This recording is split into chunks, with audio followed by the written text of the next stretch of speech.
नमस्कार दोस्तों, स्वागत है आपका trending now Hindi YouTube channel पर। दोस्तों आज मैं आपको बताने जा रहा हूं भारतीय सेना की वह शौर्य गाथा जब भारतीय सेना ने युद्ध के मैदान में चीनियों को धूल चटा दी थी और 1962 का बदला लिया था। दोस्तों जैसा कि आपको पता ही है कि मैं किसी भी मुद्दे पर बढ़ा चढ़ाकर बात नहीं करता, मैं फैक्ट्स के आधार पर बात करता हूँ। आज भी मैं तथ्यों के आधार पर ही बात करूंगा। दोस्तों पहले मेरी ऐसे ही कोई वीडियो बनाने का इरादा नहीं था, क्योंकि मेरे चैनल का मेन थीम आप लोगों तक देश हित से जुड़े महत्वपूर्ण मुद्दे जैसे डिफेंस न्यूज और उसका एनालिसिस, उसके साथ साथ कुछ एक्स्ट्रा ऑर्डिनरी पॉलिटिक्स और इकोनॉमिक्स के मुद्दों को हिंदी में आसान शब्दों में आप तक पहुंचाना है, और इसलिए मैं लगातार आप तक ऐसे वीडियोस ला भी रहा हूं। और यहाँ पर मैं आप सब लोगों का धन्यवाद भी करना चाहता हूं कि आप मेरे काम को इतना पसंद कर रहे हैं। दोस्तों आपने मेरे शी जिनपिंग्स मैनिफेस्टो 2035 वाले वीडियो को बहुत प्यार दिया और आप सबने बहुत ही रचनात्मक कमेंट भी लिखे। दोस्तों मैं आप सबके कमेंट पढ़ता हूँ और जहाँ पर जरूरत पड़ती है मैं रिप्लाई भी करता हूँ। जब मैं कमेंट्स पढ़ रहा था तब कुछ कमेंट्स ऐसे मिले जिनमें लोग खबरों के नाम पर प्रोपेगेंडा का शिकार हुए हैं और उनकी नजरों में चीन की कुछ ज्यादा ही सुपीरियर इमेज है।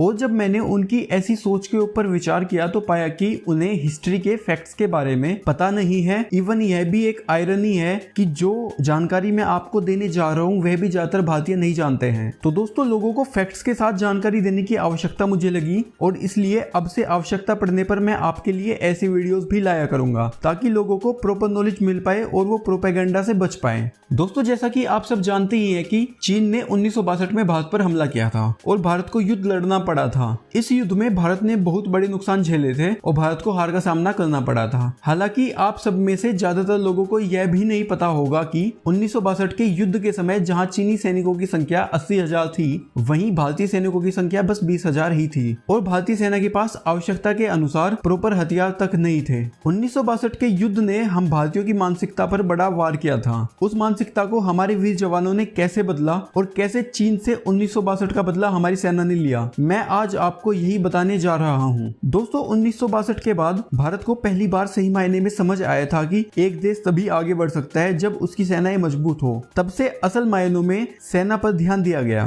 दोस्तों अभी हमारा देश 1962 से उभरने की कोशिश कर ही रहा था। हरित क्रांति चल ही रही थी। हमारे देश को भूख से मुक्त करने की दिशा में देश बढ़ रहा था, परंतु भेड़िए घात लगाए बैठे थे। 1965 में घात लगाए भेड़िए ने घायल शेर को हराने के वहम में शेर पर वार कर दिया। मतलब आप समझ ही रहे होंगे कि 1965 में फिर से पाकिस्तान ने भारत पर हमला किया और नतीजा यह हुआ कि 6,000 पाकिस्तानियों को अपनी जान से हाथ धोना पड़ा। पर इस युद्ध के दौरान भी लोमड़ चीन बाज नहीं आया और मौके का फायदा उठाने के चक्कर में नाथुला और जेलेपला पासिस के पास में अपनी सेना एकत्र कर दी और भारत को जेलेपला के पास ऑब्जर्वर पोस्ट को खाली करने का अल्टीमेटम दे दिया, क्योंकि भारत एक साथ टू फ्रंट वॉर में एंगेज नहीं होना चाहता था और जेलेपला वाली ऑब्जर्वर पोस्ट हाईली डिफेंडेड भी नहीं थी। इसलिए हाई कमांड के ऑर्डर पर सेना को वो पोस्ट खाली करनी पड़ी। दोस्तों भारत ने 1965 का युद्ध जीत लिया और हमारी सेना ने पूरे देश का मनोबल बढ़ा दिया, परंतु अभी भी कहीं ना कहीं हम 1962 के घाव नहीं भूले थे और 1965 में चीन की गीदड़ भभकी ने सेना के दिल में चीनियों को मसलने की आग को और तेज कर दिया था। दोस्तों एक बात मैं आपको तजुर्बे के अनुसार कह सकता हूँ, जब सरकार कोई फैसला लेती है तो जरूरी नहीं है कि वो हमेशा देश के लिए फायदेमंद साबित हो पाए, परंतु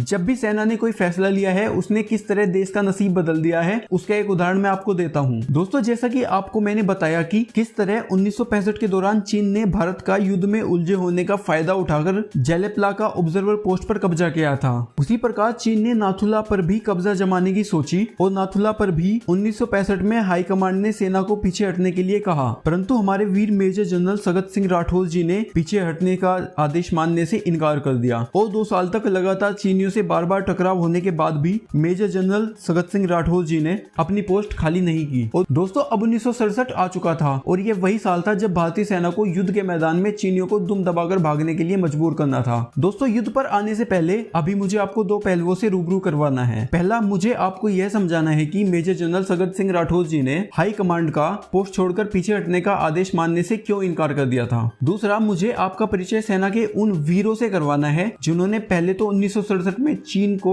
युद्ध के मैदान में भगा कर मारा और उसके बाद 1971 में युद्ध के मैदान में 93,000 पाकिस्तानी सैनिकों को सरेंडर करने पर मजबूर कर दिया। तो ये भी एक वर्ल्ड रिकॉर्ड ही है जब किसी सेना ने दूसरे देश की सेना के लगभग 1 लाख सैनिकों को युद्ध के मैदान में समर्पण करने के लिए मजबूर कर दिया हो। खैर 1971 की बातें हम कभी और करेंगे। अभी मैं आपको पहला पहलू बताता हूँ कि क्यों मेजर जनरल सगत सिंह राठौर जी ने नाथुला पर भारत की ऑब्जर्वर पोस्ट को पीछे हटने पर मना कर दिया था। दोस्तों असल में नाथुला एक माउंटेन पास है और यह पूर्वी सिक्किम में लोकेटेड है, जो कि सिक्किम को तिब्बत के ऑटोनोमस रीजन से जोड़ता है। नाथुला की स्ट्रेटेजिकली बहुत ही ज्यादा इंपॉर्टेंस है भारत के लिए, क्योंकि अगर चीन का इस पर कंट्रोल हो गया तो वह हमारे सिलीगुड़ी कॉरिडोर को जब चाहे इजीली टारगेट कर सकता है और भारत को इसके नॉर्थ ईस्ट से एकदम काट सकता है। तो दोस्तों यही बात ने मेजर जनरल सगत सिंह राठौर जी को नाथुला से पीछे हटने नहीं दिया। और दोस्तों 1971 में भारतीय सेना ने इसी सिलीगुड़ी कॉरिडोर से जाकर बांग्लादेश में ऑपरेशन को अंजाम दिया और चीन ने 1971 में 1965 की तरह चूं तक नहीं निकाली। दोस्तों इस तरह मेजर जनरल सगत सिंह राठौर जी का फैसला भारत के लिए वरदान साबित हुआ। इतना ही नहीं, नाथुला को लेकर भारत तब से कोताही बिल्कुल नहीं बरतता और डोकलाम में 73 दिन तक इसी वजह से भारतीय सेना चीनी सेना के आमने सामने खड़ी थी। दोस्तों अब आप लोग तैयार हैं 1967 के युद्ध की शौर्य गाथा सुनने के लिए। दोस्तों अगर आपको मेरे प्रयास पसंद आ रहे हैं, जिस प्रकार मैं आसान भाषा में अनसुनी जानकारियां आप तक लाता हूं, तो वीडियो को एक लाइक जरूर दें और चैनल को भी सब्सक्राइब कर लें, क्योंकि मैं हर रोज डिफेंस न्यूज के साथ साथ महत्वपूर्ण मुद्दों का भी एनालिसिस आपके लिए लाता रहता हूं। तो दोस्तों 1967 में भारत चीन के युद्ध की वजह आप लोग जान चुके हैं। अब आपको इस युद्ध के हीरो से परिचय कराते हुए युद्ध की कहानी बतानी है। दोस्तों ये वीडियो काफी लंबा हो चला है। यह वीडियो खत्म होते ही स्क्रीन पर इसका सेकंड पार्ट आपको दिखेगा, उस पर क्लिक करके आप इसका दूसरा पार्ट जरूर देखें। उसका लिंक आपको डिस्क्रिप्शन बॉक्स में भी मिलेगा और ऊपर आई बटन पर भी मिलेगा। मैं मिलता हूँ आपको अगले वीडियो में आगे की जानकारी के साथ।